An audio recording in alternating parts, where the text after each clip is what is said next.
Hi అండి, welcome back to my channel vibe with Ramyasri.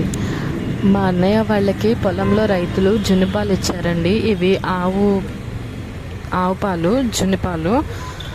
మా mother ఎప్పుడు ఈవినింగ్ చేస్తారు జున్ను, ఎందుకంటే ఈవినింగ్ చేస్తే మార్నింగ్కి చల్లారిపోయి తినడానికి కరెక్ట్ టెంపరేచర్లో ఉంటుంది, బాగా తెలుస్తుంది అని చెప్పి ఫ్లేవర్. సో మా మదర్ ఏంటంటే 1 లీటర్ మిల్క్కి 3 మిల్క్ ప్యాకెట్స్ యూజ్ చేశారు.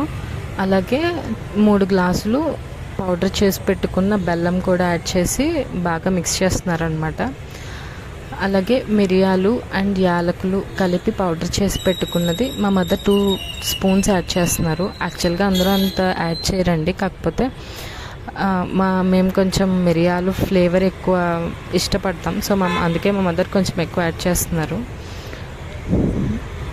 చాలామంది ఏంటంటే ఇలా యాడ్ చేసిన తర్వాత దాన్ని వడకట్టేసి అప్పుడు పొయ్యి మీద పెడతారనమాట. కాకపోతే మేము అలా పెట్టము, ఎందుకంటే అలా పెడితే దాని ఫ్లేవర్ అంత దిగదు, ఫిల్టర్ అయిపోతుంది ఆ పౌడర్ అంతా. సో అందుకే మేము అలా యాజ్ ఇట్ ఈస్గానే స్టవ్ మీద పెట్టేస్తాం. అలా పెడితేనే దాని ఘాట్ అంతా జున్నుకి పట్టి ఫ్లేవర్గా ఉంటుంది అని చెప్పి.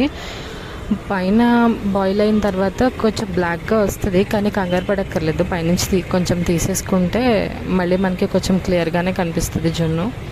మా మదర్ ఇలా తినడానికి వీలుగా ఉంటుందని చెప్పి ఈ 3 బౌల్స్లోనే వేస్తున్నారు. ఈ పెద్ద బౌల్ తీసుకొని ఇందులో 1 లీటర్ వాటర్ తీసుకొని అందులో పెట్టుకున్నారనమాట. జున్నుపాలు ఎప్పుడు పై వరకు పోసేసుకోకూడదు, ఎందుకంటే బాయిల్ అయినప్పుడు కొంచెం పైకి వస్తుంది, ఫ్రీగా బాయిల్ అవ్వాలి కాబట్టి. సో 3 మూతలు పెట్టేసుకుని దాని మీద పెద్ద లిడ్ కవర్ చేసుకోవాలి. యాక్చువల్గా మాకు ఇక్కడ కొన్ని పాలు మిగిలాయి. మా మదర్ ఏంటంటే విడిగా మళ్ళీ దాన్ని పక్కన ఇంకొక బౌల్లో పెట్టారు, ఎందుకంటే ఈ పెద్ద బౌల్లో మాకు సరిపోదు, ఇంకో స్పేస్ లేదు కదా, అందుకని. ఫస్ట్ 5 to 10 మినిట్స్ హై ఫ్లేమ్లో పెట్టాలి. దాని తర్వాత ఒక 20 మినిట్స్ మీడియం ఫ్లేమ్లో అలా బాయిల్ అవ్వనివ్వాలి. దాని తర్వాత ఒక 10 మినిట్స్ లో ఫ్లేమ్లో పెట్టేసి కట్టేసుకోవడమే. పైన అంతా స్క్రేప్ చేసిన తర్వాత దాన్ని తీసి నేను బౌల్లో పెట్టాను. హనీకోమ్ స్ట్రక్చర్ లాగా చాలా బాగా ఫామ్ అయింది కదా.